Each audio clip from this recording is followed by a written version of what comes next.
Hola y bienvenido a nuestro canal, gracias por estar aquí. Hoy en nuestro truco 97 te voy a mostrar cómo crear un libro nuevo a partir de una hoja existente.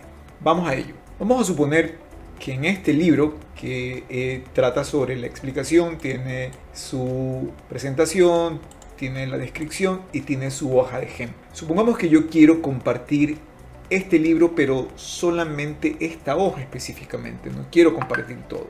Así que vamos a ver cómo podemos hacer eso y algún par de cosas más. Por ejemplo, vamos a crear un nuevo libro a partir de esta hoja para no compartir todo el libro. Así que lo único que hay que hacer es un clic derecho sobre la hoja que quieres compartir o que quieres utilizar, irnos a la opción de mover o copiar y en esta ventana tenemos varias opciones.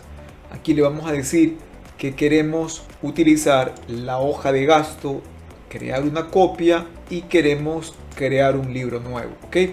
Le decimos aceptar y vamos a ver que ahora se ha creado el libro 1 con la nueva hoja y nuestro archivo anterior pues está aquí y ya puedes coger y guardar ese archivo. También esta opción debes tener en cuenta que aquí dice mover o copiar. Si marco la hoja y le digo por ejemplo nuevo libro y le digo aceptar sin haber seleccionado la opción de crear una copia, lo que va a suceder es que la hoja se va a salir del archivo original y se va a ir a crear un archivo nuevo. Así que debes tener en cuenta qué es lo que deseas hacer.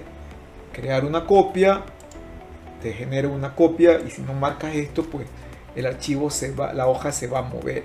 Bien para crear un libro nuevo o bien podrías crear una copia dentro de tu libro. Yo le voy a decir que quiero crear una copia de la hoja dentro del mismo libro, lo cual me acaba de crear otra copia aquí. Pero ya vimos en otro video del canal sobre la misma temática, vimos cómo podíamos crear de manera automática copias simplemente arrastrando el mouse. Si no has visto el video, te invito a que lo busques en el canal junto con los otros trucos que estoy seguro que te van a servir.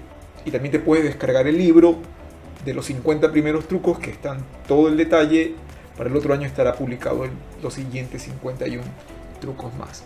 Ok, eso era lo que te quería contar en este video. Espero que te haya parecido interesante, que te sirva y que me dejes un like y nos sigas con más videos del canal. Gracias y nos vemos. Chao, chao.